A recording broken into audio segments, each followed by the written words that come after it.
Hello student, chemical bonding का next lecture आज, ठीक है, हम लोग देखेंगे। बहुत ही इंटरेस्टेड चैप्टर था। मैंने बताया था कि यहाँ पे जो है एटम्स आपस में कंबाइंड होंगे, एक फोर्स उनके बीच लगेगा, ठीक है, तो वो कंबाइंड होकर मॉलिक्यूल्स बनाएंगे, कंपाउंड्स बनाएंगे, ठीक है।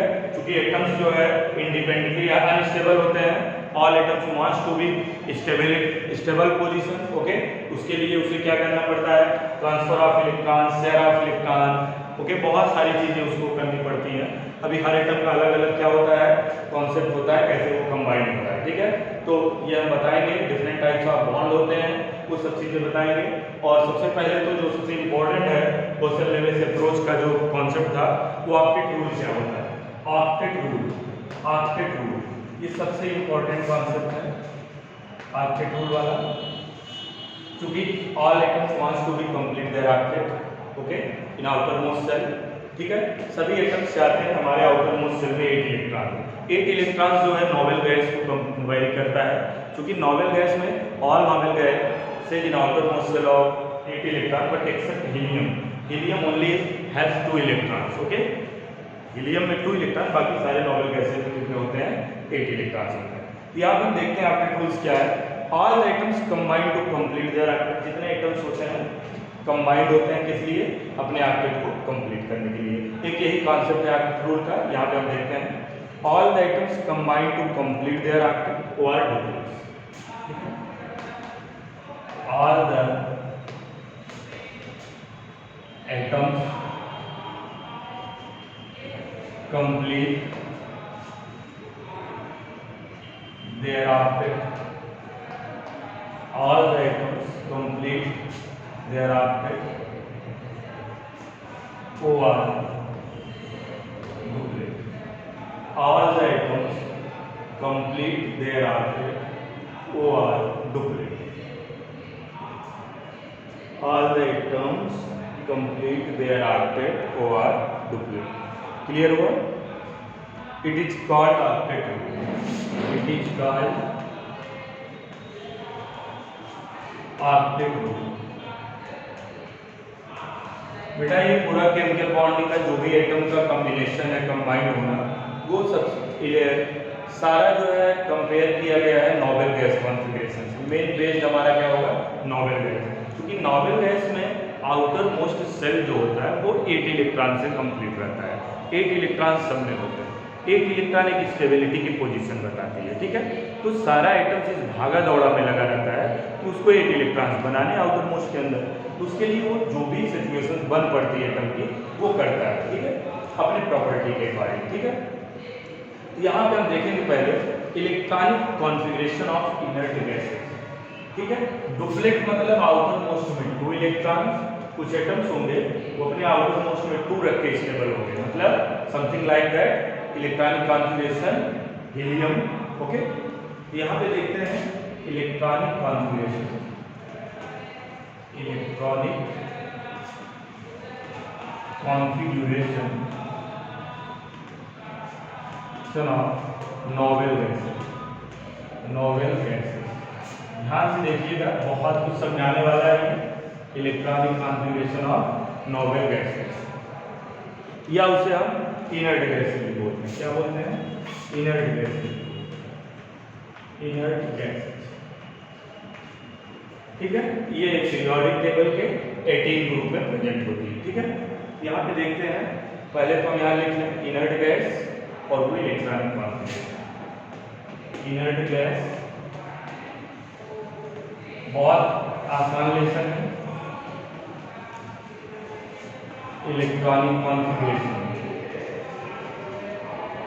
आपको पता है मैक्सिमम नंबर ऑफ सेल जो इलेक्ट्रॉन्स के होते हैं, के सेल में कितना होता है 2, एल में कितना होता है, एक बार रिवीजन कर दें, 8, एम में कितना होता है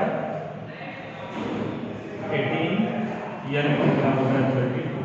क्लियर होगा? के11 का ये है जिसे हम ऑर्बिट के नाम से भी जानते हैं, ठीक है, नंबर ऑफ ऑर्बिट एन, ठीक है। अगर एन इक्वल टू 1 है फर्स्ट ऑर्बिट में, फर्स्ट ऑर्बिट के लिए के सेल, सेकंड ऑर्बिट में इलेक्ट्रॉन है तो एल सेल, ठीक है। सेकंड ऑर्बिट में टोटल जो इलेक्ट्रॉन्स होते हैं वो टोटल 8 होते हैं, जिसको हम डिनोट करते हैं एक अल्फाबेट है KLMN, ठीक है, मान लिया गया। इनर्ट गैस आपने लिया हीलियम का जो कॉन्फ़िगरेशन होता है बेटा, वो मतलब एटॉमिक नंबर पहले जानना होता है कि कॉन्फ़िगरेशन करोगे तो इलेक्ट्रॉनिक कॉन्फ़िगरेशन इसका होता है। उसके बाद आपका ये आ गया लिथियम का होता है नो नोबेल गैस लिखना है नियॉन 10 हो गया, इसको लिखेंगे 2 और थोड़ा सा अलग करने की कोशिश करेंगे इसको 2A आर्गन 18 288 क्लियर है। Krypton krypton.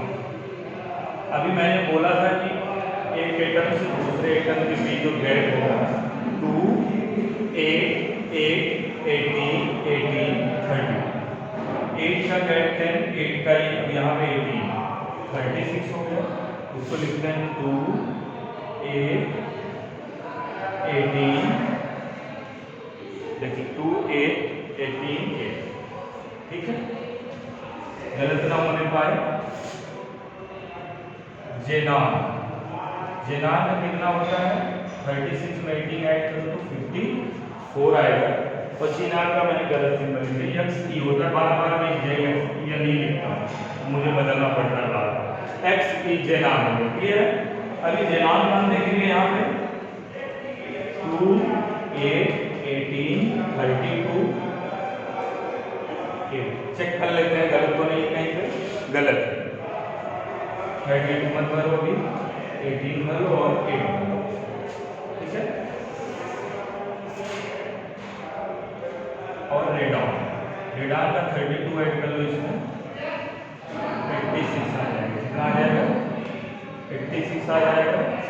2 8 18 32 18 चेक कर लेते हैं क्या सही है, बिल्कुल सही है, सही है, ठीक है। तो यहाँ पे बेटा इनके ऑर्बिट कंप्लीट है, ये सब में देखो आउटर मोस्ट में एक इलेक्ट्रॉन है और इसमें केवल 2 है एक्सेप्ट हीलियम। ये डुप्लेट फॉर्म करते हैं, ये क्या होता है डुप्लेट इसी के लिए यूज हुआ है, ठीक है। सभी एटम्स डुप्लेट, कुछ एटम्स डुप्लेट बनाते हैं और ज़्यादातर एटम्स क्या बनाते हैं आपके ऑक्टेट्स बनाते हैं। क्लियर है। तो different elements complete their octets of different ways, ठीक है। जो डिफरेंट एलिमेंट्स, इसके अलावा जो एलिमेंट्स हैं नॉबेल गैसेस को छोड़ वो अलग अलग तरीके से अपने ऑक्टेट को अचीव करते हैं, ठीक है। उसी को हम केमिकल बॉन्ड बोलते हैं। और आओ हम यहाँ पे देखते हैं कि केमिकल बॉन्ड, ठीक है। पहला हम जो देखेंगे by the complete transfer of electron, ठीक है, जिसे बोलते हैं हम लोग क्या बोलते हैं आयनिक बॉन्ड। क्या बोलते हैं जिसे आयनिक बॉन्ड बोलते हैं, आयनिक बॉन्ड। पहला तो transfer of electron between atoms, ठीक है, transfer of electron between atoms. तो बोल सकते हैं इलेक्ट्रोवायलेंट बॉन्ड और आयनिक बॉन्ड। पहला पढ़ेंगे इलेक्ट्रोवायलेंट बॉन्ड और आयनिक बॉन्ड। सेकंड आपका जो होगा कोवैलेंट बॉन्ड। थर्ड जो आपका होगा कोऑर्डिनेट बॉन्ड, ठीक है। ये सारे बॉन्ड्स हम यहाँ पे स्टडी करने वाले हैं, ठीक है। जिसमें आपका होगा जैसे बोलते हैं इसमें कोवैलेंट बॉन्ड कोऑर्डिनेट बॉन्ड, इसमें क्या होता है शेयरिंग ऑफ इलेक्ट्रॉन्स देखने को हमें यहाँ पे मिलता है, ठीक है। तो यहाँ पे हम चेक करेंगे इलेक्ट्रोवायलेंट बॉन्ड और आयनिक बॉन्ड क्या होता है, ठीक है। तो यहाँ पे देखते हैं पहला जो है हमारा इलेक्ट्रोवायलेंट बॉन्ड। इलेक्ट्रोवायलेंट बॉन्ड इसमें बेटा आपको देखने को मिलता है transfer of electron, transfer of electron between atoms. Okay, atoms के बीच ट्रांसफर ऑफ इलेक्ट्रॉन्स होते हैं और उनके बीच क्या होता है, एक इलेक्ट्रोस्टैटिक फोर्स ऑफ अट्रैक्शन होता है, ठीक है, आयंस के बीच में, ठीक है। तो जो एटम्स के बीच इलेक्ट्रिक फोर्स ऑफ अट्रैक्शन होता है और ट्रांसफर ऑफ इलेक्ट्रॉन्स होता है, एक पॉजिटिव चार्ज होता है और एक नेगेटिव चार्ज होता है। जो एटम्स इलेक्ट्रॉन ट्रांसफर करता है उसमें पॉजिटिव, जो इलेक्ट्रॉन ट्रांसफर वाले इलेक्ट्रॉन को गेन करने की कैपेसिटी रखता है उसके ऊपर नेगेटिव चार्ज होते हैं, और जिस पे पॉजिटिव होते हैं उसको हम बोलते हैं कैटायन और जिस पे नेगेटिव होते हैं उसको हम बोलते हैं एनायन, ठीक है। तो इसमें जो है कंप्लीट ट्रांसफर ऑफ इलेक्ट्रॉन होता है। जैसे अभी मैं यहाँ पर दिखाऊँ example, sodium chloride NaCl, okay. तो मैं जैसे Na बोलूँ, Na में कितना इलेक्ट्रॉन है 11, इसको करूँ 2 8 1, इसके आउटर मोस्ट 1 इलेक्ट्रॉन है। 1 इलेक्ट्रॉन जब कंप्लीट डोनेट कर देता है, donate 1 electron from outer most से, इसके ऊपर एक पॉजिटिव चार्ज आता है और इसमें जो इलेक्ट्रॉन्स बचते हैं 10 इलेक्ट्रॉन, क्योंकि अभी एक इलेक्ट्रॉन डोनेट कर चुका है और ये अपने ऑब्जेक्ट को अचीव कर रहा है 2 8। देख रहे हैं आप, आउटर मोस्ट सेल कितने आए 8, but complete transfer of 1 electron से 8 आए। ये ऑब्जेक्ट होल कंप्लीट किया, कंडीशन थी कि ट्रांसफर ऑफ इलेक्ट्रॉन करना। अभी क्लोरीन क्या है 17 होते हैं, 2 8 7। इसका काम है एक इलेक्ट्रॉन का ये क्या करेगा, गेन करेगा। एक इलेक्ट्रॉन इसको मिल जाएगा, ये क्या हो जाएगा 2 8 और ये 8 हो जाएगा। ये इसका कंप्लीट हो गया आपके, ठीक है। इसको आप बोलेंगे Cl माइनस, इस पे कौन सा चार्ज आ गया माइनस। अब N प्लस और Cl माइनस आपस में कांटेक्ट में आएंगे और क्या बनाएंगे Na प्लस और Cl माइनस, इसे हम लिख सकते हैं NaCl। इसे बोलते हैं आयनिक बॉन्ड इसमें पाया जा रहा है या इलेक्ट्रोवायलेट बॉन्ड। ये कैसे फॉर्म हो रहा है, ट्रांसफर ऑफ इलेक्ट्रॉन से फॉर्म हो रहा है। बेटा आज के लिए इतना ही, आगे के लेक्चर में बताएंगे।